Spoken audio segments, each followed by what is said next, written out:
یہ دن عام دن نہیں ہے۔ ذوالحجہ کے ابتدائی 10 دن اللہ کے نزدیک سال کے سب سے عظیم دن ہے۔ ان میں کی گئی نیکی عام دنوں کی نیکی سے کہیں بڑھ کر لکھی جاتی ہے۔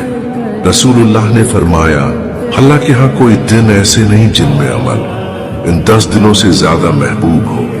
ان دنوں کا ہر لمحہ رب کے قریب ہونے کا موقع ہے۔ قرآن کہتا ہے، والفجر ولیال عشر، قسم ہے فجر کی اور ان 10 راتوں کی۔ اللہ خود جب قسم کھاتا ہے تو اس کی عظمت کا اندازہ لگانا ممکن نہیں۔ یہ 10 دن توبہ، عبادت، ذکر، روزے اور خیرات کے دن ہے۔ یہ دن دعا کی قبولیت کے دن ہے اور سب سے بڑھ کر دل کو اللہ کی طرف پلٹانے کے دن۔ اگر کچھ مانگنا ہے، اگر کچھ بدلنا ہے تو ان دنوں میں مانگو، کیونکہ یہ دن رب کے خاص مہمان